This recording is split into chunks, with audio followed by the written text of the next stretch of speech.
DC জেনারেটরের 46 থেকে 60 পর্যন্ত কোশ্চেনগুলো সলভ করব। চলো শুরু করা যাক। 46 দাগে the function of pole shoes কথাটা নিচে দাগ দাও। in the case of DC machine is, একটা ডিসি মেশিনে পোল শুর কাজ কি? এটাকে বলছে two reduce the reluctance of the magnetic path. দেখো পোল যেখানে আছে পোলের মাথার দিকে মানে আর্মেচারের দিকটায় পোল শু থাকে, তাহলে আর্মেচারের দিকটায় পোল শু যদি না থাকতো সেখানে এয়ার থাকতো। এয়ারের পরিবর্তে আবার পোল শুর যে ম্যাগনেটিক মেটেরিয়ালটা আছে এয়ারের তুলনায় তার রিলাক্টেন্স অনেক কম, তাহলে রিলাক্টেন্স অনেক যদি কম হয় তাহলে রিলাক্টেন্স কমিয়েছে বলে এই দাগের অপশনটা সঠিক আছে, to reduce the reluctance of the magnetic path. তাহলে এই দাগটা ফুলফিল করে। To spread out the flux to achieve uniform flux densities. দেখো সোজা পথে যদি ফ্লাক্স যেত তাহলে সব জায়গায় সমানভাবে ফ্লাক্স ডিস্ট্রিবিউশন হতো না। পোলশুর মাথাটা একটু বাঁকানো থাকে, ফলে সব দিকে ইউনিফর্মলি ফ্লাক্স ডিস্ট্রিবিউশন হতে সাহায্য হয়। তাহলে বি দাগের অপশনটাও সঠিক আছে, সব দিকে ইউনিফর্মলি ফ্লাক্স ডিস্ট্রিবিউশন করতে সাহায্য করে। সি দাগে কি বলছে? To support the field coil. দেখো পোলশুর মাথাটা পোলের তুলনায় একটু বড় হয়, তাহলে জার্কিং এর ফলে বা কোনো কারণে পোল থেকে কয়েল যাতে বেরিয়ে না যায় তার সাপোর্ট হিসেবেও পোলশু কাজ করে। তাহলে সি দাগও সঠিক আছে, তাহলে সবগুলোই সঠিক, সেজন্য সঠিক বেস্ট অ্যান্সার হিসেবে উত্তর হবে to discharge all of the above functions. তাহলে D for dog best answer. 47 দাগে in the case of lap winding resultant pieces. Resultant piece কথাটা নিচে দাগ দাও আর ল্যাপ ওয়াইন্ডিং কথাটা নিচে দাগ দাও। দেখো রেজাল্ট্যান্ট পিস মানে জিনিসটা এরকম,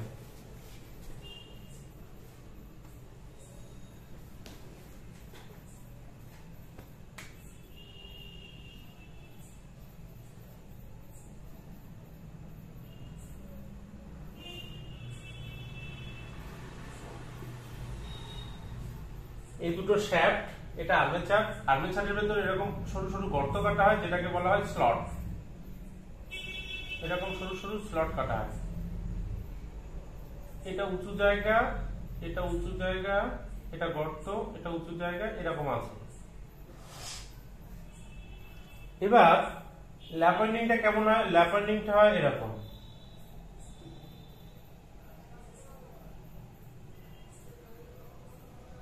এইভাবে। তাহলে সামনে এগিয়ে আসে আবার পেছনে পিছিয়ে যায়। মনে করো 4 পাক এগিয়ে এলো আবার 3 পাক পিছিয়ে গেল, তার মানে আলটিমেটলি 4 বিয়োগ 3 সমান 1 পাক আলটিমেটলি কিন্তু এগিয়ে গেল। এটা হলো ল্যাপ ওয়াইন্ডিং এর ক্ষেত্রে। তাহলে ল্যাপ ওয়াইন্ডিং এর রেজাল্ট্যান্ট পিস মানে পূর্ণ একটা পাক দিলে কতটুকু আলটিমেট এগোলো। তাহলে রেজাল্ট্যান্ট ওয়াই আর, রেজাল্ট্যান্ট হলো ব্যাক পিস এবং ফ্রন্ট পিসের বিয়োগফল। তাহলে Y B minus Y F, এটা হলো resultant pitch of lap winding. Wave winding এর ক্ষেত্রে কি হয়? ওয়েভ ওয়াইন্ডিং এ এইরকম সামনে এগিয়ে যায় আর কখনোই পেছায় না। একটা ওয়াইন্ডিং এইভাবে আসে আর একটা ওয়াইন্ডিং তার ঠিক বিপরীত দিক থেকে যায়। তাহলে নাম্বার অফ প্যারালাল পাথ দুটো থাকে, দুটোই বিপরীতমুখী থাকে এবং কেউ কখনো পিছিয়ে আসে না। তাহলে ওয়েভ ওয়াইন্ডিং এর ক্ষেত্রে resultant pitch Y R, resultant pitch Y suffix R সমান Y B back pitch plus Y F front pitch. Front pitch এবং ব্যাক পিসের যোগফল হলো রেজাল্ট্যান্ট পিস। তা আমার এখানে রেজাল্ট্যান্ট পিস জানতে চাইছে ল্যাপ ওয়াইন্ডিং এর, তাহলে সেই জন্য সঠিক উত্তর হবে D for dog, difference of front and back piece. D for dog এর পাশে একটা অ্যারো চিহ্ন দিয়ে লিখে রাখো এল এ পি, ল্যাপ, মানে ল্যাপ ওয়াইন্ডিং এর ক্ষেত্রে এটা সঠিক। আর ল্যাপ ওয়াইন্ডিং এ জানতে চাইছে সেজন্য ডি ফর ডগ সঠিক উত্তর হলো। এবার বাকি অপশনগুলো দেখো, multiplication of front and back piece. Back pitch এবং ফ্রন্ট পিসের গুণফল, না গুণফল না বিয়োগফল বললে সঠিক হতো। বি দাগে division of front piece and back piece, না ভাগফল না বিয়োগফল। সি দাগে sum of front and back piece, sum of front and back piece যেটা লেখা আছে সি দাগ, তারপর একটা অ্যারো চিহ্ন দিয়ে লিখে রাখো ওয়েভ, মানে ওয়েভ ওয়াইন্ডিং যদি অপশনে জানতে চাইতো তাহলে সি দাগ উত্তর হতো, সেজন্য ওয়েভ কথাটা লিখতে বললাম।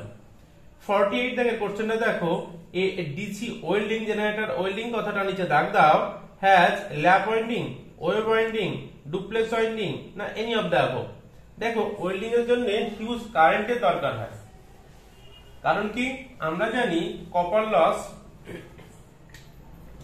P = I²R বা H = হিট জেনারেশন I²RT। কোন একটা নির্দিষ্ট সময়ে বেশি হিট জেনারেশন করতে চাইলে H directly proportional to I²।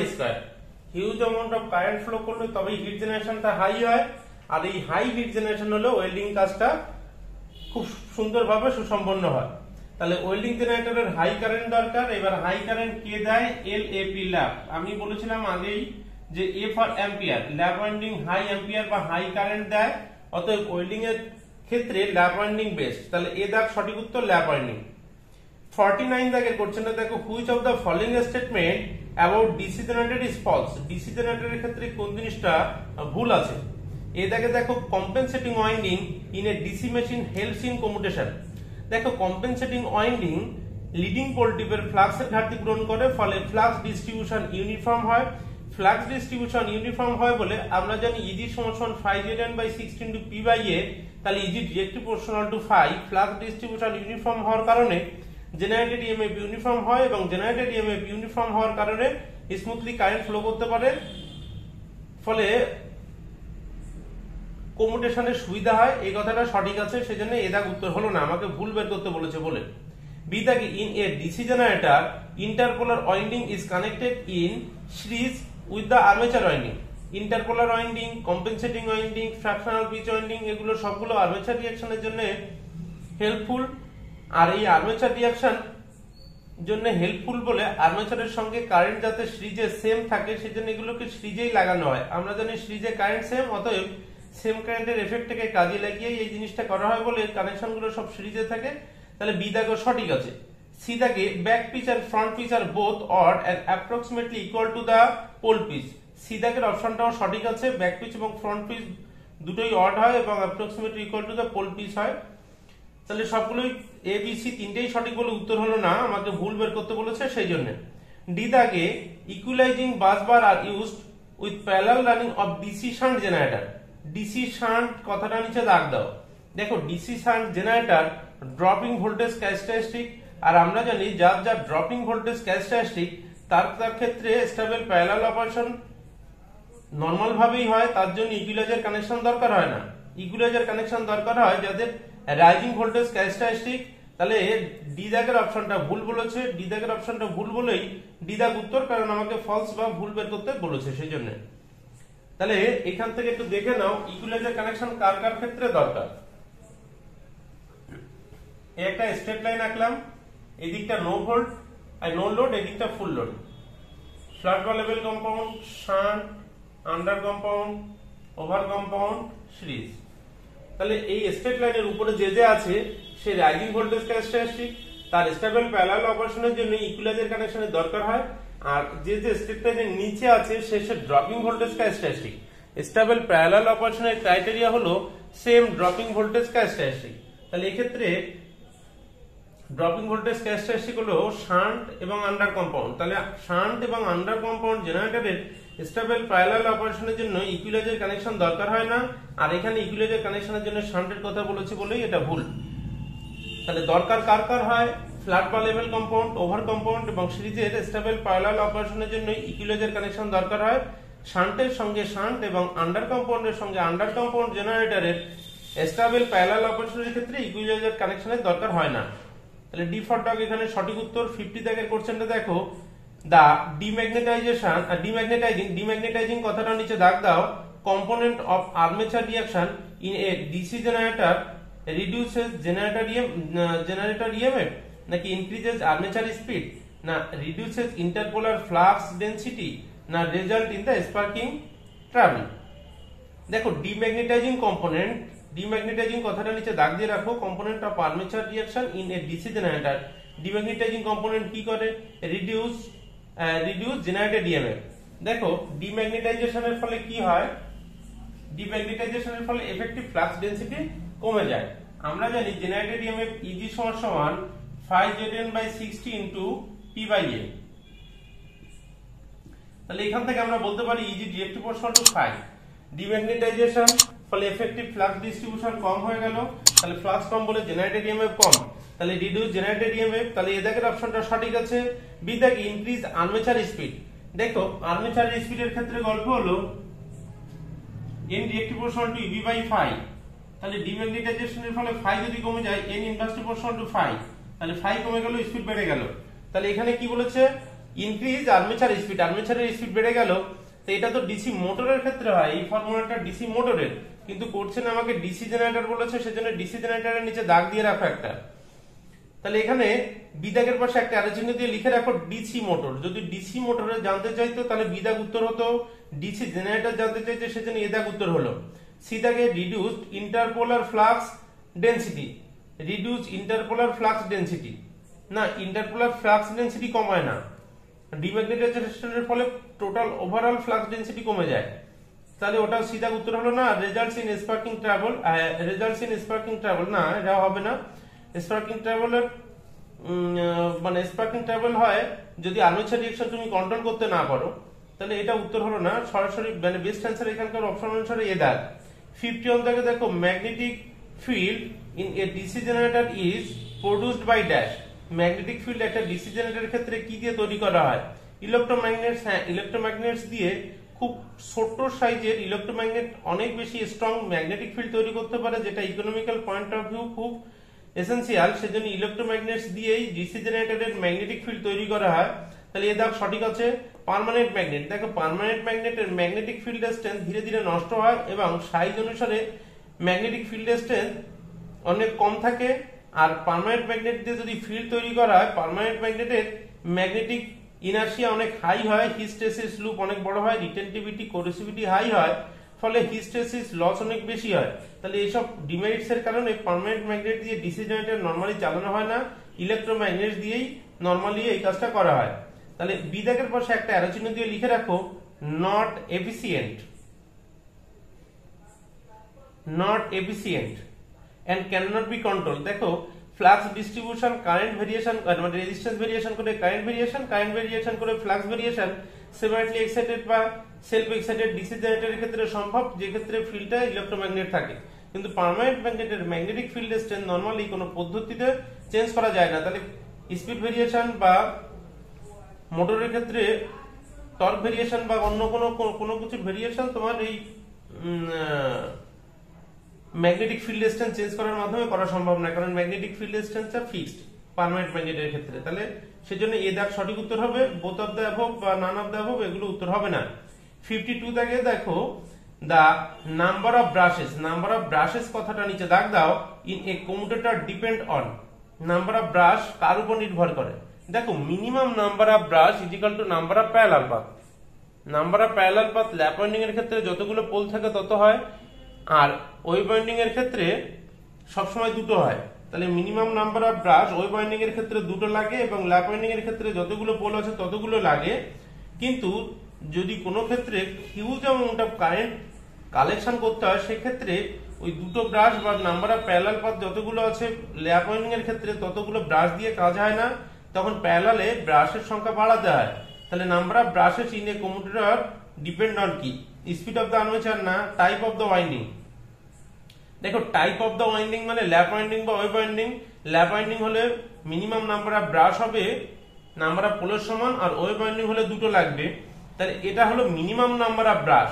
তাহলে বি দাগের পাশে একটা অ্যারো চিহ্ন দিয়ে লিখে রাখো minimum number of brush, minimum number of brush. যদি জানতে চায় মিনিমাম নাম্বার অফ ব্রাশ কত বা কটা ব্রাশ ল্যাপ ওয়াইন্ডিং এ দরকার বা কত ব্রাশ ওয়েভ ওয়াইন্ডিং এ দরকার, সেই ক্ষেত্রে মিনিমাম নাম্বার অফ ব্রাশটাই ধরে নেওয়া হয়, সেই ক্ষেত্রে এটা ভ্যালিড।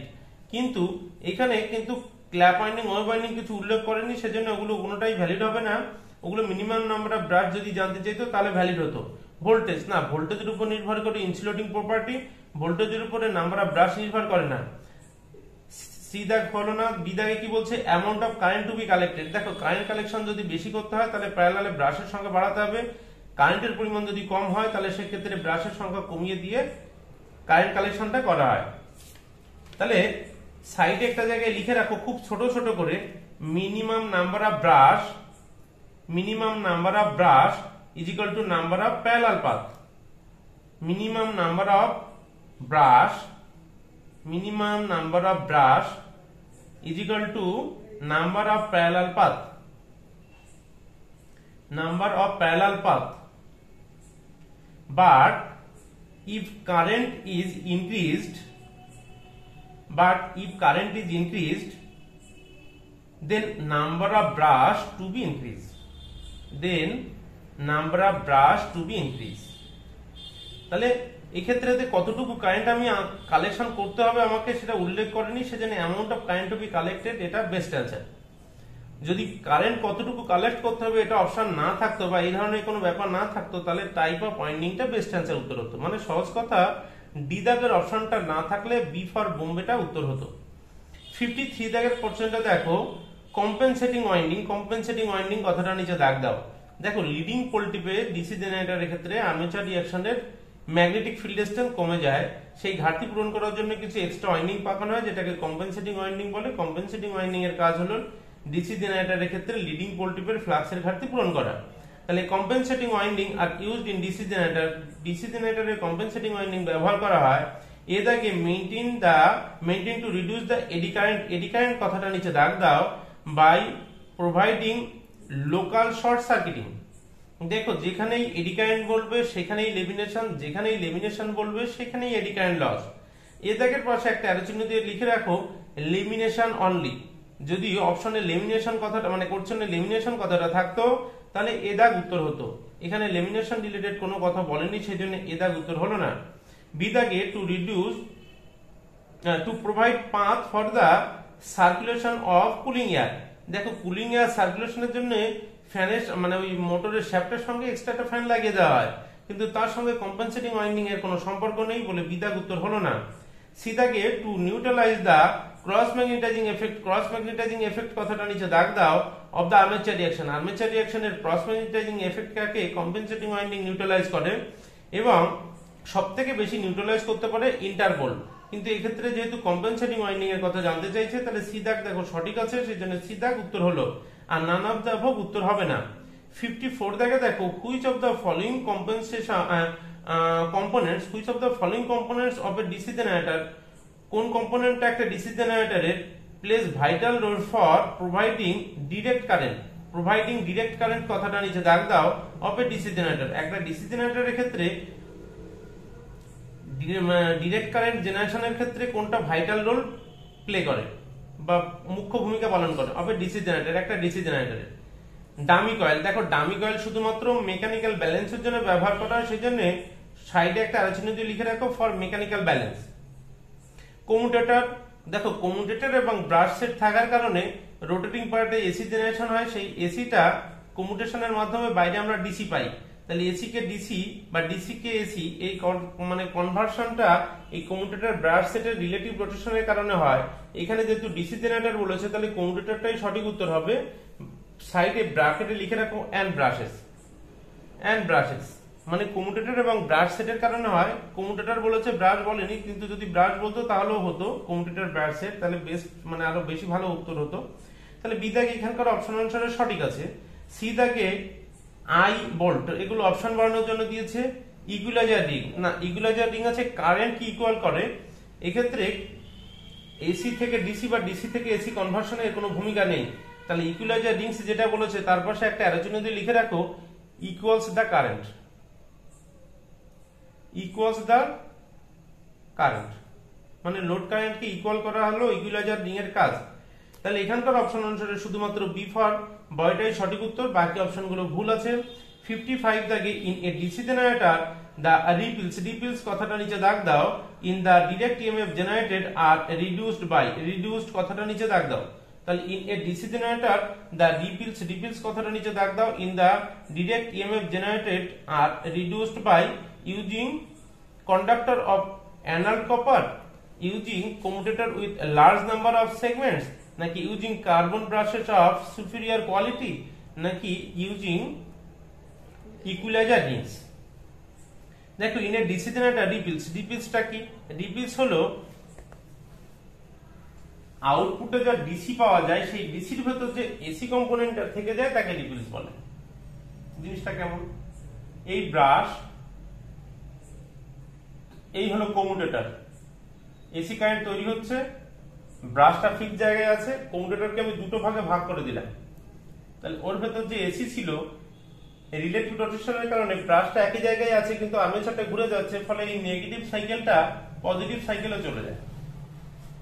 তাহলে এটা একটা দুটো টুকরো করলাম আর্মেচারকে যদি চারটে টুকরো করতাম তাহলে 1 2 3 4, যদি এরকম 8টা টুকরো করি 1 2 3 4 5 6 7 8, যদি এরকম 100 খানা টুকরো করে ফেলি তাহলে এই সেই বাড়া কমাটা খুব ভালো বোঝা যাবে না। যত বেশি কমিউটেটরের সেগমেন্ট থাকবে তত এই বাড়া কমাটা কমে যাবে। এই যে বাড়া কমার যে কম্পোনেন্টটা সেটাই হলো এই ডিসি আউটপুটের ভেতর যে সামান্য পরিমাণে এসি আছে সেটাই হলো রিপিল। তাহলে এই রিপিল কমানোর পদ্ধতি কি? রিপিল কমানোর পদ্ধতি হলো কমিউটেটরের নাম্বার অফ সেগমেন্ট বাড়িয়ে দেওয়া। এবার কমিউটেটরের নাম্বার অফ সেগমেন্ট যদি বাড়িয়ে দেওয়া হয় তাহলে সেক্ষেত্রে একটা নির্দিষ্ট ভোল্টেজে কমিউটেটরের ওই ভোল্টেজটাকে উইথস্ট্যান্ড করতে গেলে একটা ইনসুলেশন থাকে। তা কমিউটেটরে তো জায়গা অনন্ত জায়গা থাকে না, অফুরন্ত জায়গা থাকে না যে ওই সেগমেন্টগুলো তুমি বসাতে জায়গা পাবে। তাহলে একটা নির্দিষ্ট সংখ্যক কমিউটেটর সেগমেন্টের বেশি করা যায় না। তাহলে ওই এসি কম্পোনেন্ট যতটুকু থেকে যাচ্ছে ডিসি আউটপুটের ভেতর সেটাকে রিপিল বলে। এবার এখানে কি বলছি না, DC generator the ripple in the direct EMF generated are reduced by. কি করে রিডিউস করা যায়? রিডিউস বাই কথাটা নিচে দাগ দাও। তাহলে আউটপুটের যে ডিসি জেনারেটরের ক্ষেত্রে রিপিলটাকে কি করে কমানো যায়? এ দাগে using conductors of anneal copper. Annealing করা মানে একটা রকমের হিট ট্রিটমেন্ট করা। কন্ডাক্টরকে যখন ওয়াইন্ডিং হিসেবে আমি পাকাবো সেক্ষেত্রে এই অ্যানালিং করলে সহজে তারগুলো ফেটে যায় না, তার মেকানিক্যাল স্ট্রেংথ বেড়ে যায়, কিছুটা রেজিস্টিভিটি বাড়ে, কিন্তু যতটুকু রেজিস্টিভিটি বাড়ে তার তুলনায় টেনসাইল স্ট্রেংথ অনেক গুণ বেশি বেড়ে যায়। সেজন্য কিছু কিছু ক্ষেত্রে অ্যানালিং করা হয়। অ্যানালিং করার সঙ্গে রিপিলের কোনো সরাসরি সম্পর্ক নেই বলে এ দাগ উত্তর হলো না। বি দাগে using commutator with large number of segment. কমিউটেটরের সেগমেন্ট যদি বেশি করা হয় তাহলে এই বাড়া কমার হারটা স্মুথলি কমতে থাকবে। তাহলে এই কমতে থাকা মানে এসি কম্পোনেন্ট কমে যাওয়া, তার মানে রিপিল কম্পোনেন্ট কমে যাওয়া। তাহলে using commutator with large number of segments কথাটা সঠিক আছে। তাহলে বি দাগ সঠিক উত্তর। সি দাগে using carbon brushes of superior quality. Carbon brush superior quality করলাম, সেটা তো কারেন্ট কালেকশন স্মুথলি হবে, কিন্তু ওয়েভ ফর্মের তো কোনো ভেরিয়েশন করা যাবে না। রিপিল ফ্যাক্টর তো ওয়েভ ফর্মের একটা নেচার, তাহলে সেটাকে ওই ভালো ব্রাশ দিয়ে কখনোই কমানো যাবে না। তাহলে সেজন্য সি দাগ উত্তর হবে না। আর ডি দাগে using equaliser rings. Equaliser ring কারেন্টটাকে ইকুয়াল করে। ল্যাপ ওয়াইন্ডিং এর ক্ষেত্রে যখন রাইজিং ভোল্টেজ ক্যারেক্টারিস্টিক থাকে সেই ক্ষেত্রে এই ইকুয়ালাইজার রিং ব্যবহার করে কারেন্টটাকে ইকুয়াল করা হয়। তাহলে সেজন্য ডি দাগে উত্তর হলো না। তাহলে বি ফর বয় সঠিক উত্তর। 56 দাগের কোশ্চেনটা ভেরি ভেরি ইম্পর্টেন্ট। উত্তরপ্রদেশ মানে ইউপি আরভি ইউএনএল 2016 এবং ইউপি ডিসিএল এই কোশ্চেনটা এসেছিল 2016 The DC generator lap winding is used for কি? ওই বহুবার বলেছি এলএপি ল্যাপ,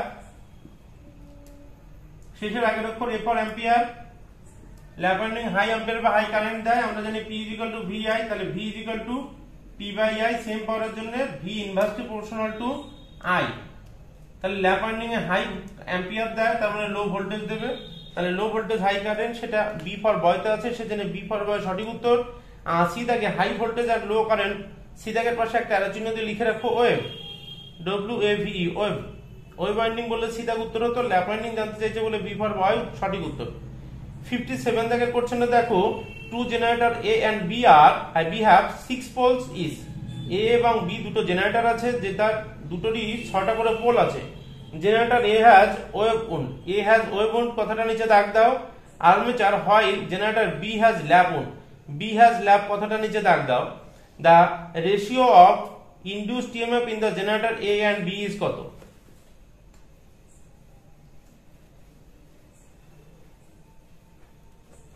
আমরা জানি EG সমান সমান 5Zn/60 into P/A। তাহলে EG directly proportional to N আর EG directly proportional to 5 আর ইজি ডিরেক্টলি প্রপোর্শনাল টু আবার পি। তা এখানে আমার কি কি জানতে চাইছে দেখো, দুটোর ক্ষেত্রেই কিন্তু 6খানা পোল আছে, তাহলে পোল সংখ্যা সেম আছে বলে কেটে দিলাম। মূল ফর্মুলা থেকেই আমি আসছি। Two generator A and B have 6 poles each. Generator A has wave wound, একজন ওয়েভ উন্ড আছে। আর্মেচার হয় generator B has lap wound, বিটা ল্যাপ ওয়াইন্ডিং আছে। The ratio of the induced EMF in the generator, তাহলে same conductor, same যদি flux হয়, RPM যদি same হয়, তাহলে সেই ক্ষেত্রে easy directly proportional to 1/a। তাহলে EG suffix a divided by EG suffix b সমান সমান, এটা ইনভার্সলি প্রপোর্শনাল সম্পর্ক, তাহলে a suffix b divided by a suffix a। তাহলে EG a divided by EG b, EG মানে জেনারেটেড ইএমএফ, a জেনারেটরটার generated EMF divided by b জেনারেটরটার generated EMF সমান সমান, দুটো ক্ষেত্রেই দেখো নাম্বার অফ প্যারালাল পাথ, প্রথমটার ক্ষেত্রে এটা কি ওয়েভ ওয়াইন্ডিং, তাহলে প্রথমে তো আমি বি বসাবো, বিটা কার, বিটার ওয়াইন্ডিং ছিল ল্যাপ ওয়াইন্ডিং, ল্যাপ ওয়াইন্ডিং এর number of parallel path number of পোলের সমান, তাহলে 6। আর এ সাফিক্স এ মানে এ জেনারেটরের নাম্বার অফ প্যারালাল পাথ, তাহলে এটা ছিল হচ্ছে ওয়েভ ওয়াইন্ডিং, তাহলে 2, তাহলে কাটাকাটি করলে কত হলো 3। তাহলে E G A is to E G B সমান সমান 3:1। আর এই 3:1 বিদাগে আছে, সেজন্য বিদাগ সঠিক উত্তর। যদি বুঝতে না পারো তাহলে এইভাবে করো, E G A is to E G B সমান সমান 1/a। তাহলে ইজির এ কত, প্রথমে এ ছিল হচ্ছে ওয়েভ ওয়াইন্ডিং, ওয়েভ ওয়াইন্ডিং এর number of parallel path 2 is to lap winding এর নাম্বার অফ প্যারালাল পাথ কত, নাম্বার অফ পোলের সমান 6। তাহলে দুটোকেই আমি 6 দিয়ে গুণ করে দিলাম, E G A is to E G B সমান সমান 6 দিয়ে গুণ করে দিলাম, 6/2 ইজ টু 6/6, 6 কেটে গেল, এখানে 3 ইজ ইকুয়াল টু 3:1। যেভাবে যে বুঝতে পারো সে সেইভাবে করে নিও। তাহলে সঠিক উত্তর বি ফর বয়। 58 থেকে দেখো, the voltage drop, voltage drop কথাটা নিচে দাগ দাও, for which of the following type of brush can be expected to be least, least কথাটা নিচে দাগ দাও। তাহলে জেনারেটরের ব্রাশে যে ভোল্টেজ ড্রপ হয় সেটা কোন ক্ষেত্রে ভোল্টেজ ড্রপটা অপেক্ষাকৃত কম হওয়ার চান্স থাকবে। তাহলে ব্রাশ ভোল্টেজ ড্রপ বুঝতে গেলে আগে একটা ডিসি জেনারেটর আঁকি, এই ডিসি জেনারেটর, এই হলো তার লোড। বোঝার সুবিধার্থে এটাকে একটা সেপারেটলি এক্সাইটেড জেনারেটর ভাবো। এইবার এই জেনারেটরটা মুছে দিয়ে এর এফেক্টিভ রেজিস্টিভ সার্কিট আমি আঁকছি। এই ব্রাশের রেজিস্ট্যান্স, আর্মেচারের রেজিস্ট্যান্স, ব্রাশের রেজিস্ট্যান্স, এই লোড রেজিস্ট্যান্স। কারেন্টটা এইভাবে সিরিজে ফ্লো করছে, সিরিজে কারেন্ট সেম। তাহলে ভোল্টেজ ড্রপ V IR, তাহলে V directly proportional to R। Voltage ড্রপের মানটা রেজিস্ট্যান্সের সঙ্গে ডিরেক্টলি প্রপোর্শনাল। তাহলে কোন ক্ষেত্রে ভোল্টেজ ড্রপ ব্রাশের কম হবে, সেই ক্ষেত্রেই ভোল্টেজ ড্রপ কম হবে যে ক্ষেত্রে রেজিস্ট্যান্স কম। এবার আমরা জানি resistance R = ρ × L/A, same length same cross sectional area, রেজিস্ট্যান্সটা directly proportional to resistivity.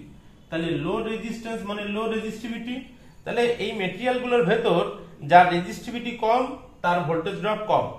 Graphite brush, graphite ব্রাশের পাশে একটা অ্যারো চিহ্ন দিয়ে লিখে রাখো 2 ভোল্ট। দুটো ব্রাশ মিলে কোনো কিছু উল্লেখ না করলে 2 ভোল্ট ড্রপ হয়।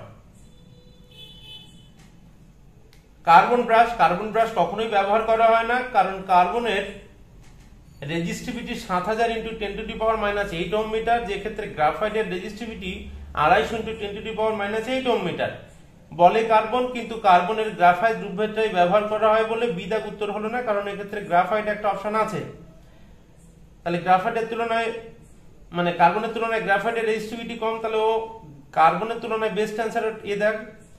কিন্তু দেখো মেটাল গ্রাফাইট ব্রাশ, গ্রাফাইটের ভেতর যদি মেটালিক কম্পোনেন্ট কিছুটা থেকে যায় তাহলে তার এফেক্টিভ রেজিস্টিভিটি কমে যায়, আর এফেক্টিভ রেজিস্টিভিটি কমে বলে রেজিস্ট্যান্স কমে, রেজিস্ট্যান্স কমে বলে ভোল্টেজ ড্রপটাও কমে।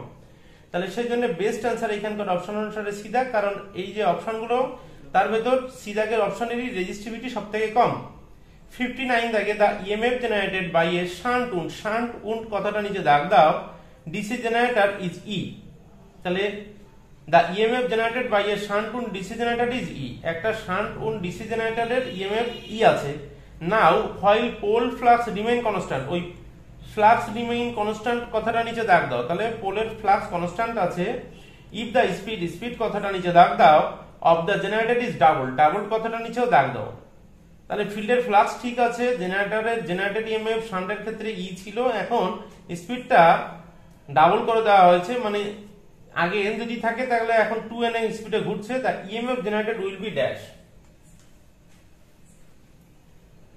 আমরা জানি জেনারেটেড ইএমএফ ইজ সমান phi zn by 60 into p by a,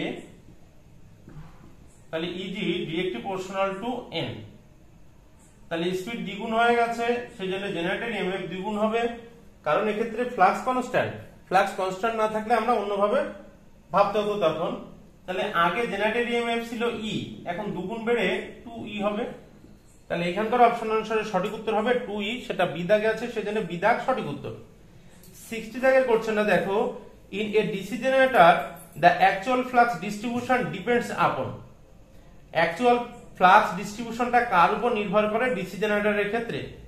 এ দেখে সাইজ অফ এয়ার গ্যাপ, দেখো এয়ার গ্যাপ হলো high reluctance path, air gap যদি বেশি হয় তাহলে রিলাক্টেন্স বেশি হলে রেজিস্ট্যান্স বেশি হলে যেমন কারেন্ট বেশি ফ্লো করতে পারে না, রিলাক্টেন্স বেশি হলে তেমন ফ্লাক্স বেশি ফ্লো করতে পারে না। তাহলে ফ্লাক্স যেটা দিতে পারে না সেটা নষ্ট হয়, তাহলে সেটা লিকেজ ফ্লাক্সের পরিমাণ বাড়িয়ে দেয়, তাহলে ফ্লাক্স ডিস্ট্রিবিউশনটা ভালো হয় না। তাহলে এয়ার গ্যাপের উপর ফ্লাক্স ডিস্ট্রিবিউশনটা নির্ভর করে, যদি ফ্লাক্স বেশি যেতে হয় তাহলে এয়ার গ্যাপ কমাতে হয়, যদি ফ্লাক্স কম যেতে হয় তাহলে এয়ার গ্যাপ বাড়াতে হয়। তাহলে সাইজ অফ এয়ার গ্যাপ এর উপর নির্ভর করে। Shape of the pole shoe, দেখো পোল শুট মাথাটা যদি সমান থাকে তাহলে ফ্লাক্স সোজা যাবে এবং এফেক্টিভ রিলাক্টেন্স বেশি হবে বলে ফ্লাক্স ডিস্ট্রিবিউশন খারাপ হবে, এবং পোলের মাথাটা যদি সামান্য বাঁকানো থাকে তাহলে ফ্লাক্স ডিস্ট্রিবিউশনটা ইউনিফর্মলি বিভিন্ন দিকে ছড়িয়ে পড়বে, ফলে এফেক্টিভ রিলাক্টেন্স কমবে এবং ফ্লাক্স ডিস্ট্রিবিউশনটা খুব ভালো হবে। তাহলে বিদাগের উপরও নির্ভর করে, সেজন্যই পোলের সুর মাথাটা একটু বাঁকিয়ে দেওয়া হয় ফ্লাক্স ডিস্ট্রিবিউশন যাতে ভালো হয়। সি দাগে clearance between tips of the adjacent pole shoe থেকে যে ক্লিয়ারেন্স, দেখো পোল শুট থেকে যদি ক্লিয়ারেন্স কম হয় তাহলে রিলাক্টেন্স কম, পোল শুট থেকে যদি ক্লিয়ারেন্স বেশি হয় তাহলে রিলাক্টেন্স বেশি, কারণ ওই জায়গাটা এয়ার কভার করে, এয়ারের রিলাক্টেন্স হাই হয়, এয়ার গ্যাপ যত কম রিলাক্টেন্স তত কম, এয়ার গ্যাপ যত বেশি রিলাক্টেন্স তত বেশি। তাহলে এই ফ্লাক্স ডিস্ট্রিবিউশন এই ক্লিয়ারেন্সের উপরও নির্ভর করে, তাহলে সবার উপর নির্ভর করে বলে ডি ফর ডগ সঠিক উত্তর। তাহলে অল অফ দ্য অ্যাবভ এখানকার অপশন অনুসারে বেস্ট অ্যান্সার। আজ এই পর্যন্তই।